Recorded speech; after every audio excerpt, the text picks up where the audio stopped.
Hey, welcome to Halo Lovin' Country. Here we are. I'm Richard Gayton. I'm here with Mitch McDonald. I'm a writer, filmmaker, psychologist kind of person. And Mitch, why don't you introduce yourself real quick? Mitch McDonald, actor, writer, as of this taping, producer. We do our Yay. best. Excellent. Well, we're glad you made it today with us, everybody. And our topic today is how do political figures, and maybe how do humans, change their mind suddenly on things?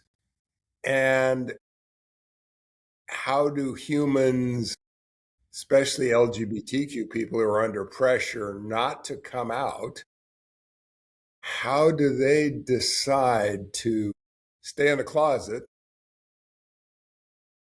And I guess this topic really came up because Lindsey Graham died today, and I was sorry to hear that. And I don't want to speak ill of the dead. It's just there were lots of rumors that he was an LGBTQ person who was not comfortable being out. He had apparently used escort services, or at least that's the rumor in Washington.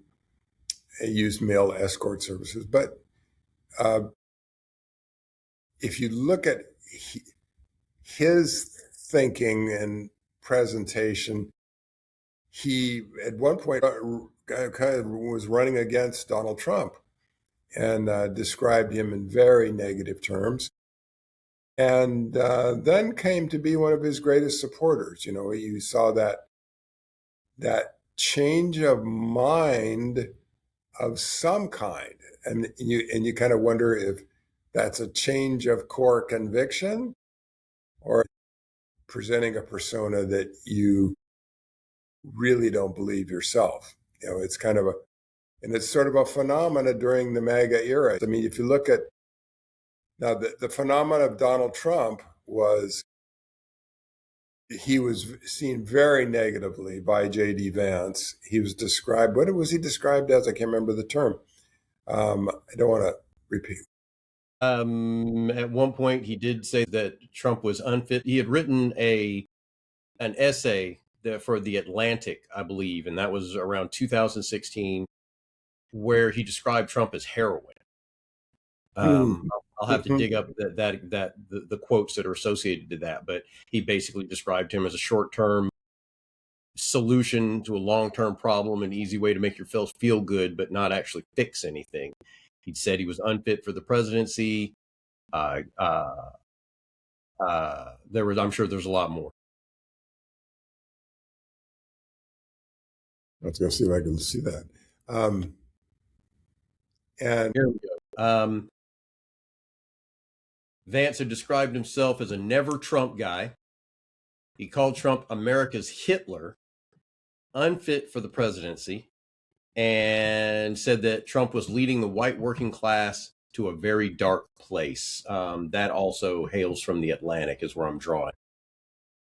so we could, we can attribute this to just plain old hypocrisy and the seeking of power. I think it's a way to dismiss the ability of the human mind to hold two contradictory things together at the same time. It's really possible. We call it we call that a dissociative personality, where you actually have a whole different persona that you live in, and then another persona that you can switch to when it's convenient in a stressful situation. But if we look just in politics, we've seen it all through history. Going back not too far, we have Roy Cohn. Have you heard that name? Yeah. Roy Cohn. Roy Cohn was a 1950s lawyer, attorney, well-educated. He was Jewish. And we found out after his death that it was confirmed that he was gay. And yet during the time that he he lived, he practiced persecuting Jews and LGBTQ people. He was the,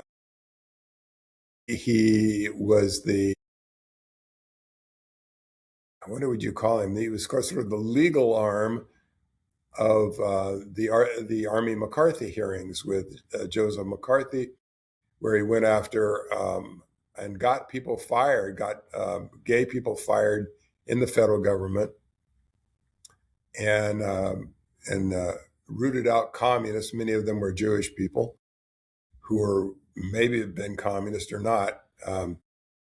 He was known for this, and then interestingly, he died of AIDS, and all the time staying in the closet.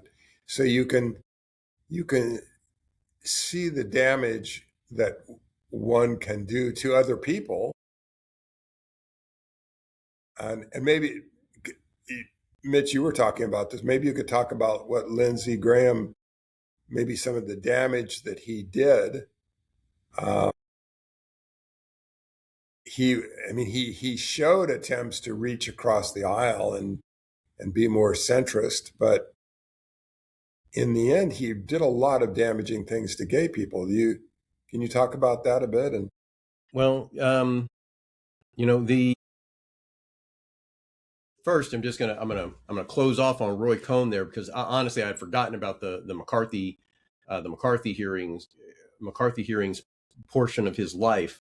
But then you have to go back to, once he goes back to civilian life after that, once the whole McCarthy thing has blown by and now he's off harassing gay people, you have to add in there that he was the Trump family lawyer for decades. So there's a lot of basic information and methodology that we see from Trump that you also saw from Roy Cohn in his time. So you can see there's a kind of a quartet, but Trump is always, and Roy Cohn sort of is at the bottom of this too, but you have Trump, you have Cohen, you have J.D. Vance, you have Lindsey Graham, all have this kind of ability to switch and change and be whatever they need to be to gain political power, usually. Yeah. I think, oh,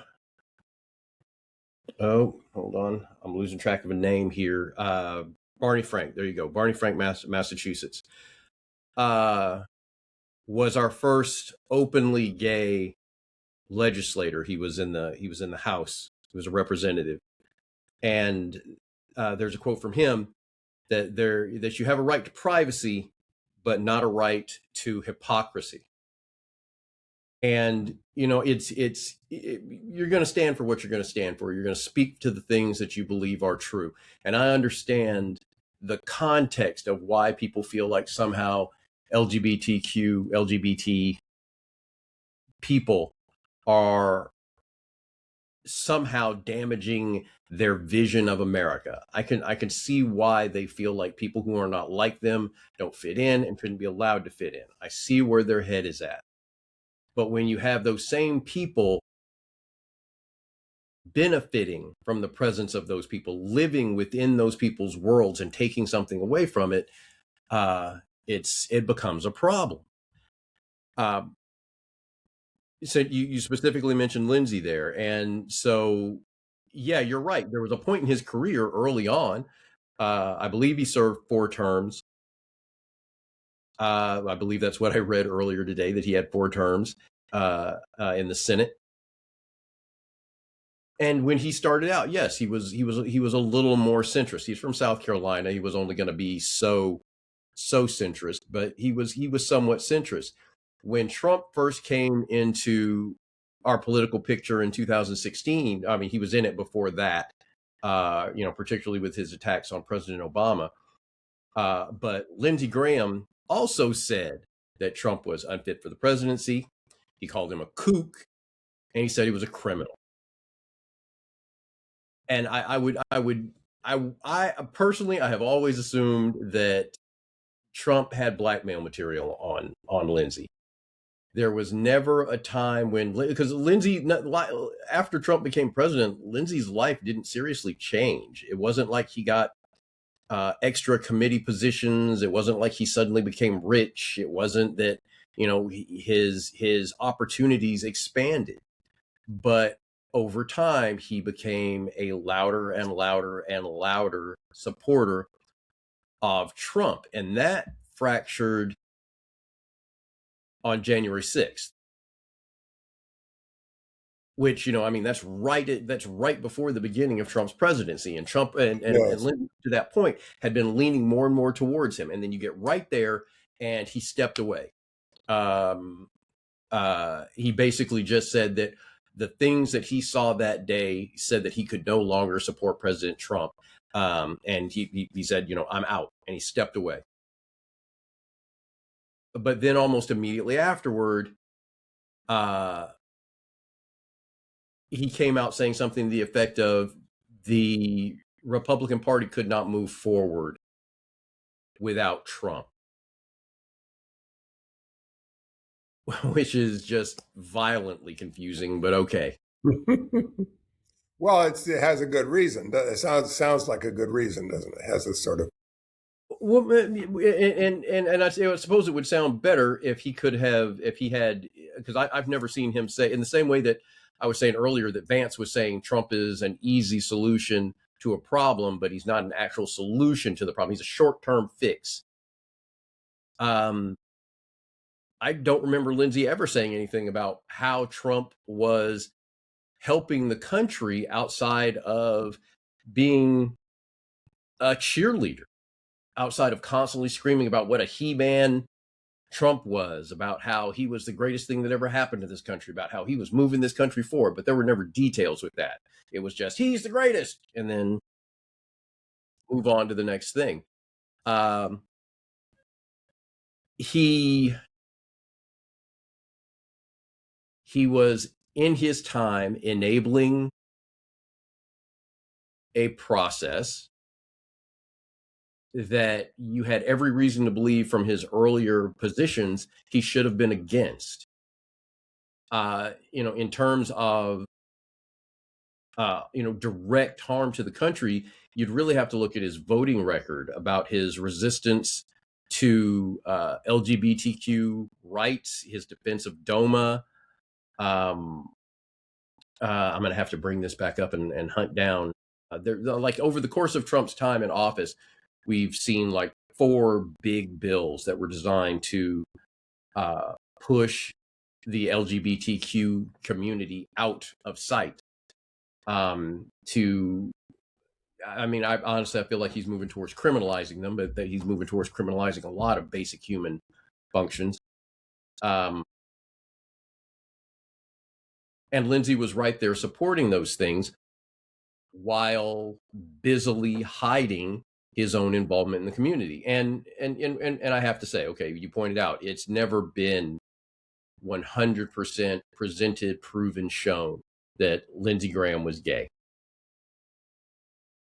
There was a report several years ago by a porn star named Sean Harding, who said that the reason we never hear anything about Lindsey's sex life, because as you said, he tends to profit. He tended to, or rather, as you pointed out, he tends to spend his time with prostitutes, and he has those prostitutes sign NDAs. So if they say anything about anything they do with him, he was in a position to actually destroy their lives. So, yeah, and now that he's gone, I think that's all going to start shifting. I think tomorrow morning we're going to wake up to an absolute wave of "I had sex with Lindsey Graham" stories. That should be interesting. Male escorts. That'll be interesting. Oh yeah, well, but that's the deal. That's kind of American culture. That's the deal that well, at least when I was young, that I had to make an agreement with my culture in order to live in it. And that agreement was, it was an informal agreement, which was I would not talk about or show or acknowledge any same-sex contact. And it was a very much don't ask, don't tell sort of situation in every aspect of my life, from parents to school, to church, to all that. Everything was just kept quiet. And as long as it was quiet, there wasn't any problem. There was no problem. And so it was sort of an unspoken agreement. And I don't know how my parents didn't know, because I was doing so many things when I was young that would have tipped somebody off. But that was the agreement. And it was when we went and shot our movie Love and Country in Arkansas, we had that agreement. You could see the culture wanted us to sign in on that agreement. The film commission was perfectly happy for us to come to Arkansas. They knew that this was about two gay men that fell in love during the Vietnam War. But I noticed, and we submitted all the paperwork and everything to get a permit. The film commission helped us film. They helped us find some locations, some other things. They paved the way, but they never gave us a permit. I never saw the permit. So it was a very interesting thing. And then many, many people in Arkansas helped us. And many, many people at least pretended not to know what the film was about. And even when they saw what it was about, didn't say anything, because it was all, I don't know, there was sort of this agreement to keep things quiet. And so it's really possible to do. And we weren't being blackmailed in any way. We were just being, this was the social contract that you have. That's how you protect yourself. And it is protective.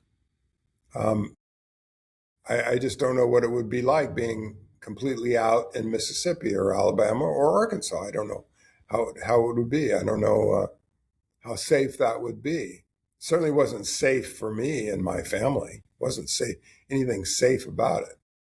It was would have been like walking off a cliff and seeing what happens, if I'd come out. And you have these real incentives in politics to make that agreement. I mean, Lindsey's from South Carolina. They're not going to accept he wouldn't be able to be in politics. He wouldn't be able to be a senator, a gay senator in South Carolina. That wouldn't fly, would it? I mean, you know better than me, but would it fly? I don't think so. Roy Cohn could not have. Well, he got to prosecute one of the highest level cases in American history when he prosecuted the Rosenbergs. Got them executed for spying. These were Jewish people. And there was a lot of discussion of whether they actually were spies or not, but they were executed for it. And he made his name doing that. And he made his name being an attorney, very aggressive, like some of the attorneys from the Trump administration, in prosecuting this group of people, the communists, the gay conspiracy, the people that are marginalized. That's what he became.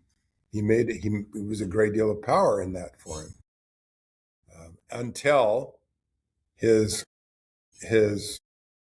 benefactor, Joe McCarthy, was called out on it, and very strongly called out on it. And finally it was shown that so much of what he did was just damaging other people's lives. So, gay people being in the closet can damage a lot of people. It's kind of an astounding thing when I think about it, and I'm wondering, well, what kind of damage did I do by staying in the closet? And yet it's kind of, but it saves. There's all kinds of benefits for staying in the closet. It's like, right. And there's, well, there's a point in there. Yeah, I mean, I understand what you're saying. But there's a point there where the decisions that you're making are designed to avoid trouble for yourself, but they're not actively creating hazard for anyone else. When you're looking at okay, the way you're saying it, you're sort of comparable to like Ed Koch, New York mayor when I was a kid. He was gay. I didn't know that until I was an adult. I didn't either. Yeah.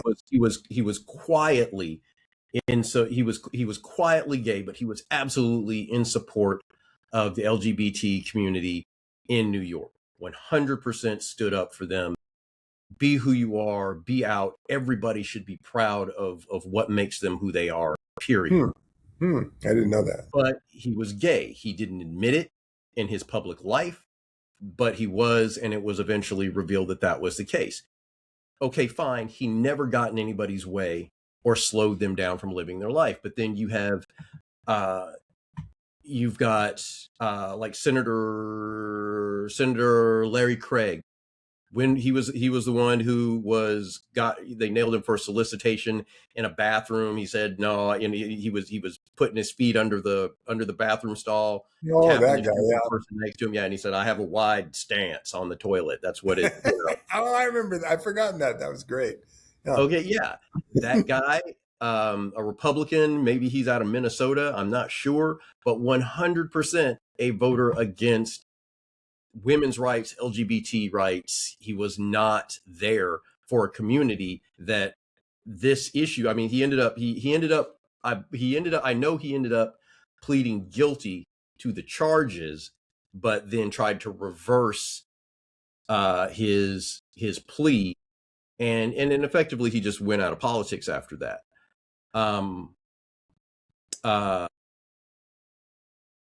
Who else am I thinking of?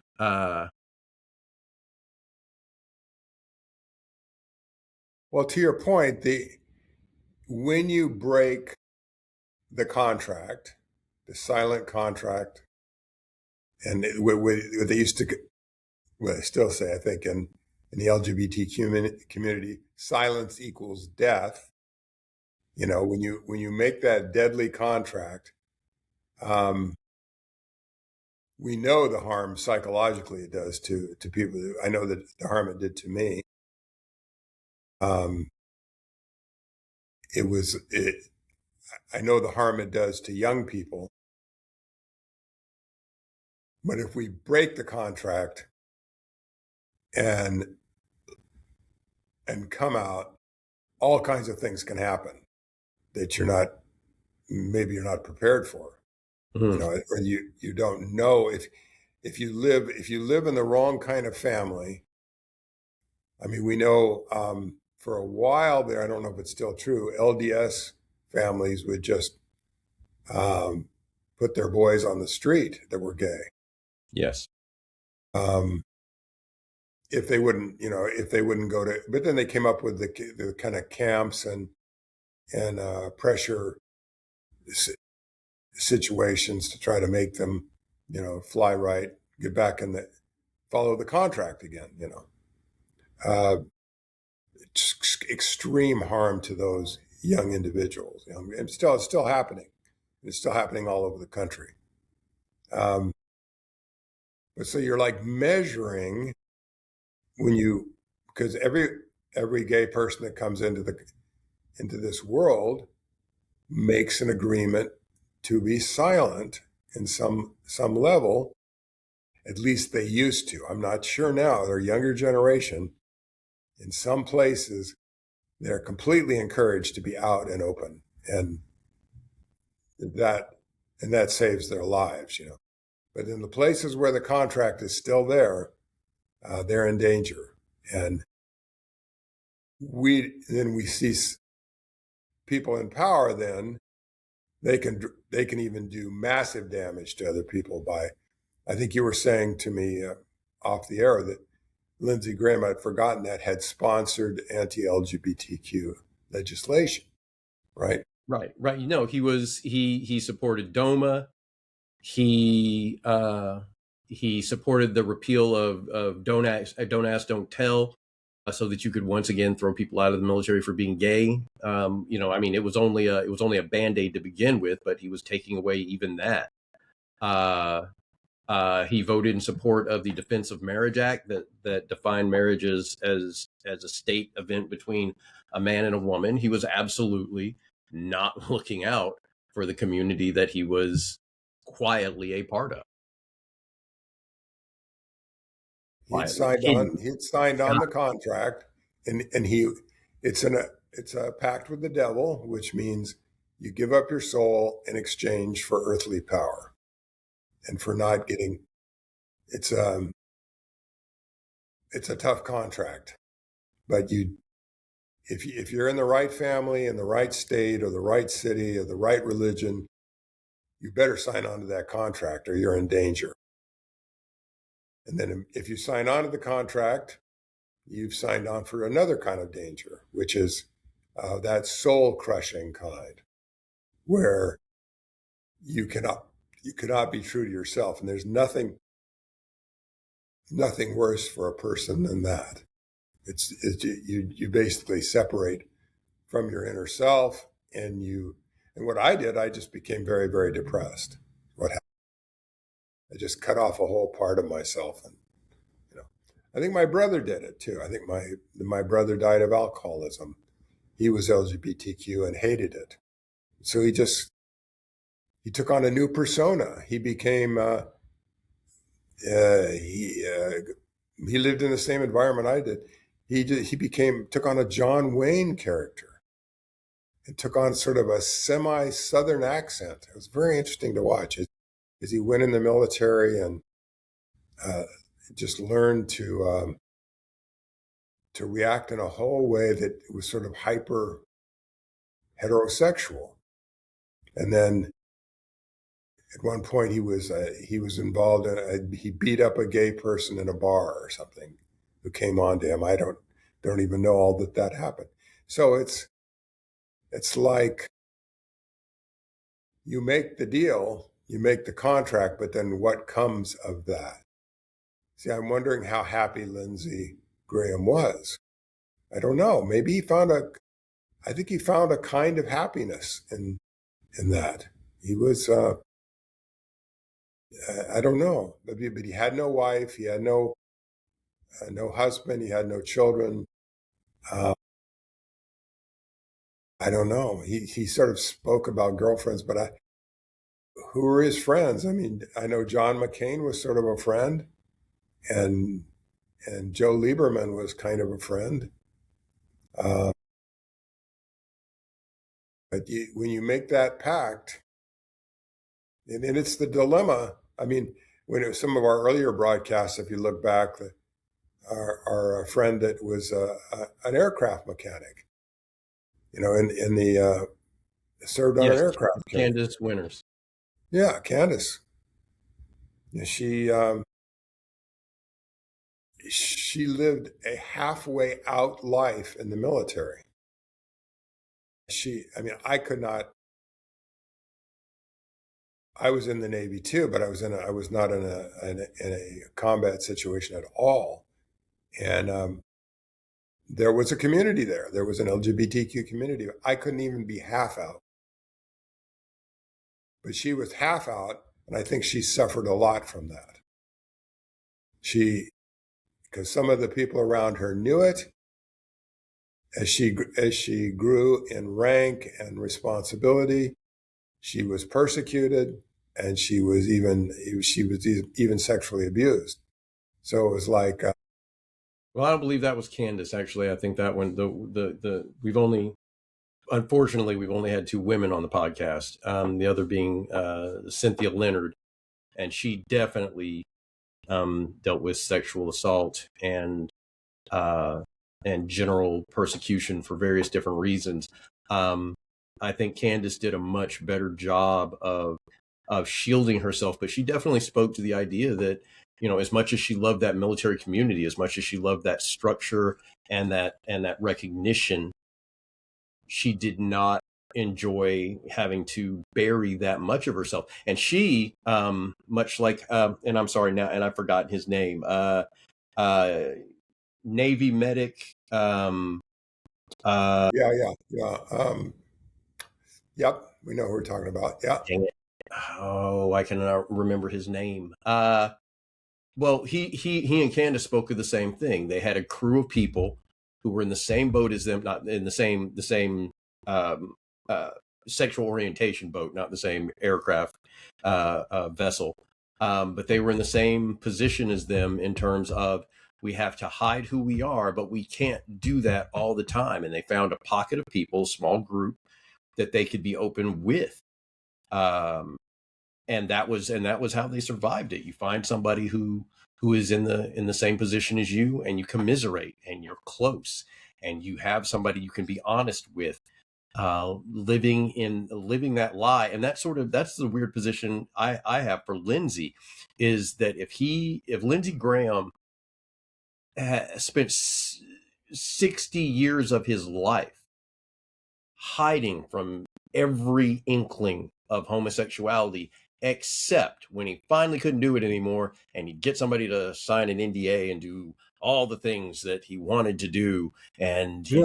there was no one. And then the second it's over, NDA kicks in. I stay away from you. You stay away from me. We never speak of this again. And how often did he do that? Was that a once a year, twice a year, once every Yeah. couple of years? It's how do you you are divorcing yourself from not just your humanity, but a position in society. uh and I'm not comparing him to a Nazi when I say this, but in the same way that, as you have people around the Nazis who talked about, oh, we didn't know what they were doing, even though they did know. They just didn't want to have to pay the price for saying something about what they knew. And Lindsey Graham was busily hiding what he knew, hiding how he felt, because there was a price to pay, and a price that wouldn't be there potentially if he hadn't voted the way he had voted, if he didn't speak out the way he spoke out. He could have made things better for a lot of people across this country. And you're saying, he chose his personal comfort, he chose his position, he chose access to power, that he didn't do anything I ever saw that was remarkable with. Well, if you generalize this whole issue to the phenomena of MAGA, which is um, willful ignorance of facts, or willfully looking away from the criminal and amoral behavior of Donald Trump. There are many people in this country that can easily look away from that. And just, because they've made an agreement in with their culture and their mind that he will, no matter how he hurts other people, he has actualized my agenda in some way. Either my agenda of suppressing Black people, my agenda of giving me lower taxes, my agenda of uh, um, getting those woke people to shut up about equal rights and all those annoying, disgusting, letting women lead their own lives. It's like he's singing their song, and so people are willing to completely. It's an agreement. It's another contract. We'll completely look away from all of that if you'll just do what we want. Okay, and he's done it. we got a Supreme Court that does not everything he wants, but most of the really good stuff, like giving him just incredible freedom from any kind of prosecution. When you have an essentially, he's engaged in all this criminal behavior that he's just released from, it's, he made an agreement too. He's good. Okay. I'll give you what you want if you will just look away from all my behaviors and just don't see me like the way. And so people don't even see it. Did Trump really say on the elevator to a 12-year-old girl that I want to date? I'm going to date you when you get older or something. Did he really say that? People will just flat out deny that he ever said it, and it's on tape. Doesn't matter. He talked about grabbing the woman. When he was on the bus for Access Hollywood, he talked about grabbing a woman in the crotch, and everybody knows that's true, except they don't, because they can separate it in their mind. The agreement will be that we'll pretend like none of that happened as long as you give us what we want. And this is a theme, and so I'm reading Caro's long. I think he has 4 or 5 volumes of the biography of Lyndon Baines Johnson. I was about to say, you were reading that the last time we spoke. How are you still in that? That baby goes on and on forever, and it's an incredible detail. I skip over the details sometimes, but if you want to know the detail, and he has a real negative view of LBJ, because I think of LBJ as giving me what I wanted, which was I wanted except he didn't. That's where he failed. When he didn't give me the end of the Vietnam War, instead he expanded it. But he did the Great Society. He passed John Kennedy's voting rights bill. He tried to end poverty in America. He tried programs to do that. He did a lot of made an incredible number of attempts that I would have wanted to do. But when you read his biography, I mean, he was a close associate of Franklin Roosevelt. I'm going, well, so he must have been a New Dealer. He must have been very supportive of the New Deal. Well, it turned out he primarily supported the New Deal when it was politically expedient. He really wasn't in favor. Or then when he talked to the very conservative politicians in Texas, he would sound like a conservative to them. And so he made some deals with the devil too. He made some where he wasn't his. I don't actually, when I look at it, I don't know what his real political philosophy was, his heartfelt, because he was so enamored by power. And I think that's one of the human, what's the word, moral temptations, is to not do what we know is right, not follow our true human beliefs, our beliefs in love and caring and forgiveness of our human fellows. When we give up our old Christian ideals, the real Christian ideals, and we give those up for power. And we can do it in the name of. And when you go for power, if you've made that agreement, this is all in Christian terms. You can appear to be an angel of light. That's what it says in the Bible. Beware of the Antichrist. He appears to be an angel of light. So you can be this person that says all the right words, but you're not and you're in politics, so you're in a position of power, and you don't actualize it with the legislation or the way you treat people, or you make all these exceptions in order to stay in power, and it's easy to see that in other people. It's not so easy to see it in ourselves. and to see where we're not being true to our own true inner beliefs about people and situations. It's not fun to face our own agreements that we've made with the devil, where we've split off, because we made it. I suspect any of us in the LGBTQ community have made compromises and made deals. We've had to. It felt like we had to, or we had to risk our own lives. And very few people are willing to risk their own lives to speak the truth. I'm not.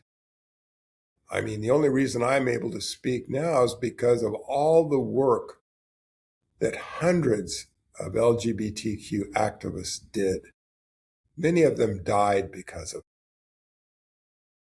the work they did before me to make the world a little bit safer place. But is it a safe place now? No, not really. Not if people in power really see it as in their interests to begin. If they need a minority to persecute, we're a great one. Come on, we're right there for you to persecute. Except if you see gay people now, they're not willing to be persecuted.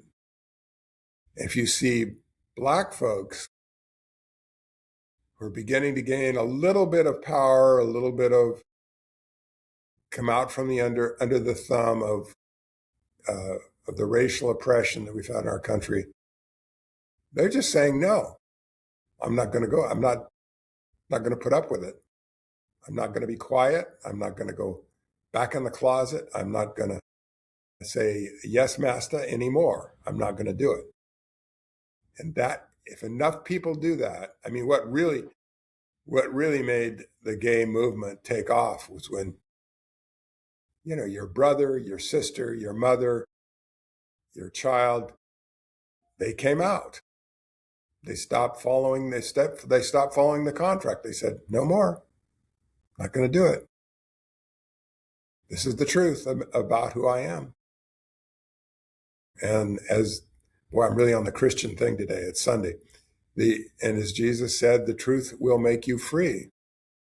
And is that famous, who's that apocryphal guy? He was a heretic.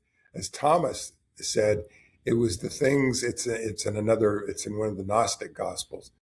He says, it's not what you say or do to people that will hurt you. It's what you keep quiet about, what you bury about, and that you don't deal with. And I noticed that was never put into the New Testament for a good reason, because the church wants to suppress, because they enforce these contracts with LGBTQ people, with people of color, poor people, make all kinds of deals to keep them quiet. Shut up. Don't make trouble. Don't make trouble, Mitch. Yeah, well, we all live in that barrel, and what you were just saying there. I don't know where it originates, but that's the idea that you're only as sick as your secrets. That's a great one too. I don't know who. I think that's just a more modern version of what you were just pointing out. That's an idea that's been back there in my head. I don't remember where I originally read that. Is that an AA thing, or that sounds 12-step like? Yeah, that sounds like 12 steps. Dave Lara.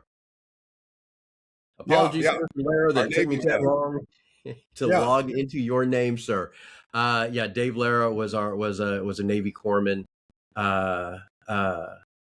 And now it's going to take me another few minutes to get the name of the group of soldiers the group of corpsmen that he hung out with.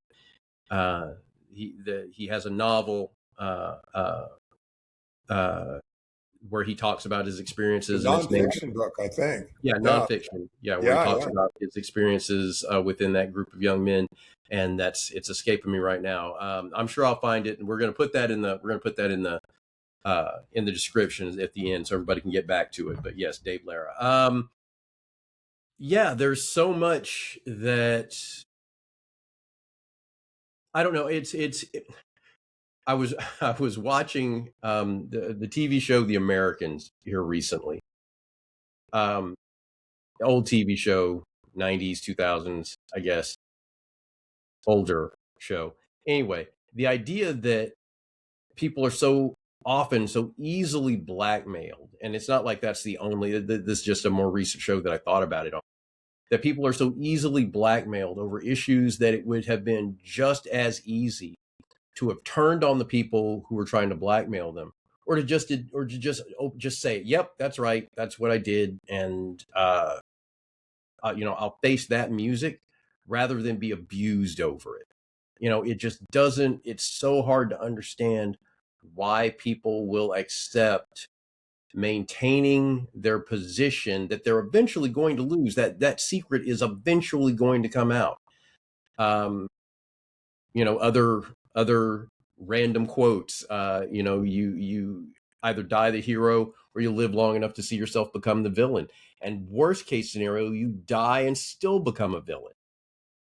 Who wants to be in that position? Who wants their children to have to defend their name when they're gone?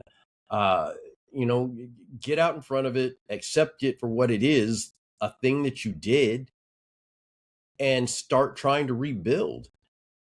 It's like, this situation with Plattner in Maine right now.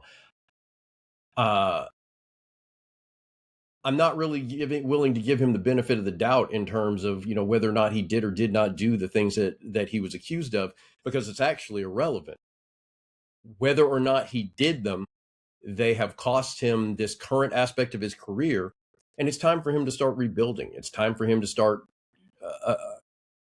creating and cleaning up the brand of who that says he is who he is, so that he can either fully aid the community that he lives in, or at least be at peace with the mistakes that he made and make amends where he can.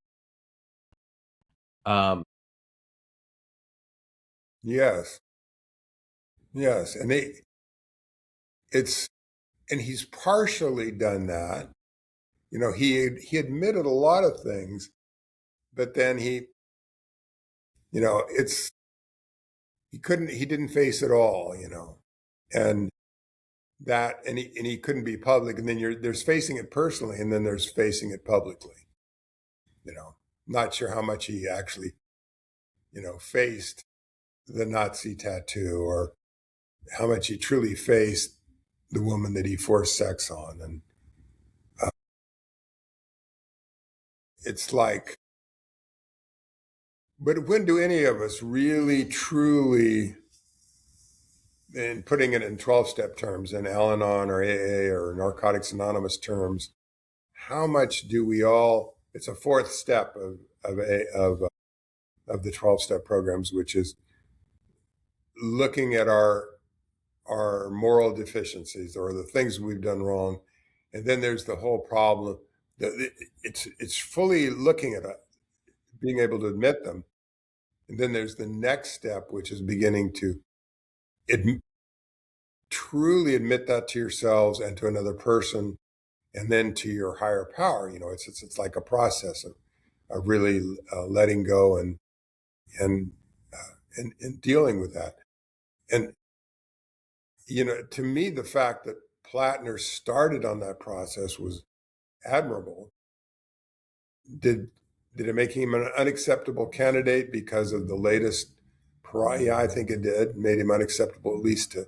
He wouldn't be unacceptable to Republicans, because they have really made the agreement with the devil. They said you can do anything you want as long as you give us, as long as we can have the things that we want. You can just, it's fine. But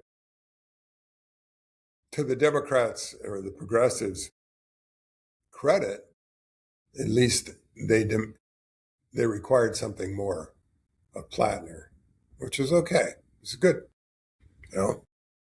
It's and like, I often wonder, like with Matt Gaetz, he's really the only one of them that I can think of in the Trump era who was pushed aside for his errors. Everybody else has gotten a pass. They got an alternate job. They were elevated differently. He's Yeah. the only one that they just said, yeah, no. And I often wonder what his real transgression was that they couldn't find some alternate for him. I mean, was he? Because to me, it feels like his crime was being annoying. He could be a rapist, he can be a pedophile. What you can't be is a pain in the ass. You're an Eric Trump. We don't need you. We just don't need you. I wonder. Yeah. And did he really get? I don't think he was ever formally charged with anything, No, was he? no, no. No, he was just they were investigating him, and well, then there was a lot of suppression of the investigation in the Congress about him, and then they didn't want to release what actually, yeah, it's like, well, but this is all part of human nature. This is normal. This is what humans do. Their hypocrisy. All of us are hypocrites in one way or another.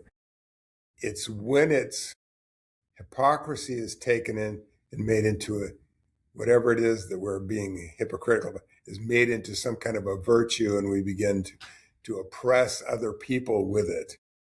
You know, So I wonder about going back to black slave owners. We're having, with George Washington and Jefferson were having sex with their slaves. So you wonder about that being attracted. And I really, really like you and want you. So now I have to, and that's so wrong. And I forget what it's called in psychology, that now I have to then actively persecute you and prosecute you or enslave you or whatever it is. It becomes, it's part of human psychology, to suppress in someone else what it is we don't like in ourselves, to take our hatred out on ourselves onto other people, And then when we love ourselves, or at least accept ourselves, we're less likely to do that. The term is projection. We project self-hate into the world and then act it out in the world. You got to wonder what Hitler hated himself for so much that he would want to murder 6 million Jews and gay people and developmentally handicapped folks. You wonder what gypsies. What about himself was so horrible that he had to take that out? Because it starts with self-hatred, and then it goes to hatred of others. Well, when you're talking about rape and you're talking about sexual assault with slave owners, and let's go back to that example. Abusing human beings that you don't recognize as actually having humanity to begin with is, that's par for the course. If you're not willing to recognize that people are just like you and deserve to be treated as well as you would want to be treated, there's no end to what you can do to an object. Yeah. The side of that line where you're talking about a black slave owner having black slaves, using the power systems that are around you is, like, I'm not even sure I would call that self-loathing or projection, but no matter what you call it, in a lot of ways it is worse, because you are, at least with a slave, you know they understand exactly how human they are, how human the person they just took as a slave is, and exactly what they are denying them. Where the guy who didn't really believe you were a person to begin with when they bought you doesn't care one way or the other. It's worse, and it doesn't make it doesn't excuse that somebody else did it.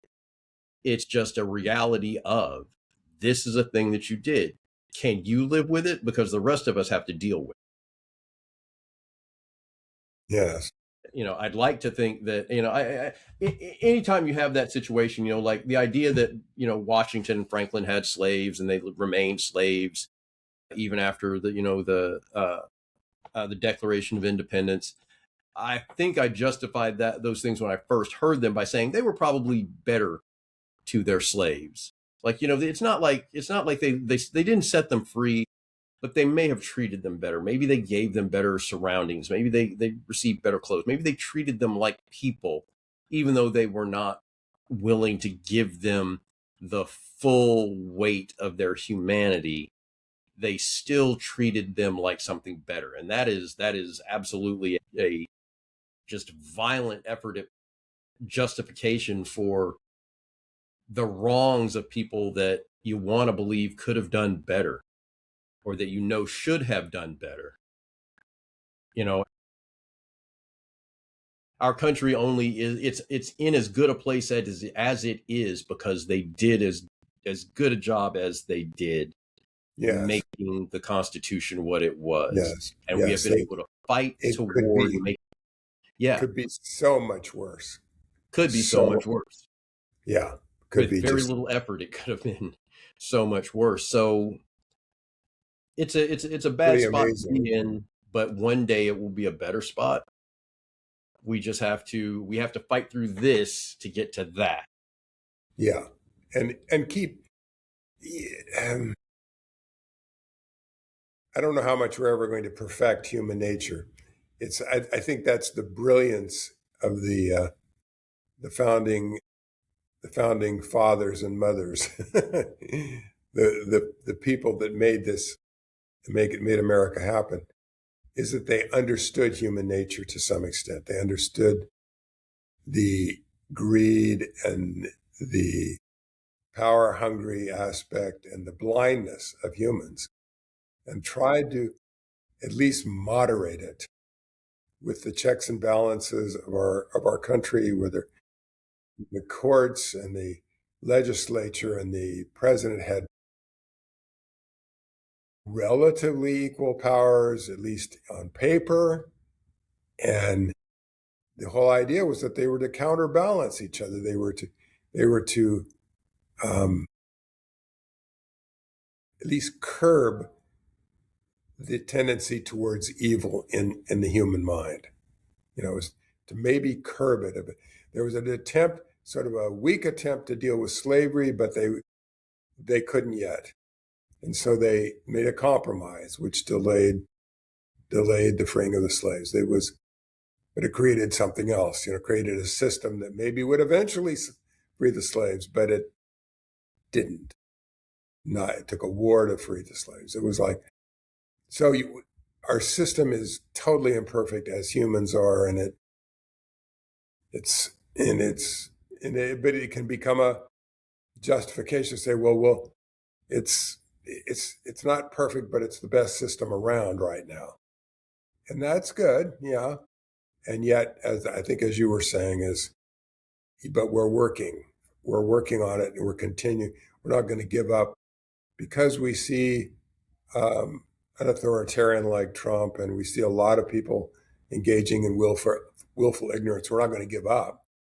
We're just going to redouble our efforts. That's all. Keep showing up. Hope everyone listening keeps showing up. Yeah. Enough for today. Love you, Mitch. Have a good one. And you, sir. Be safe. Bye, y'all.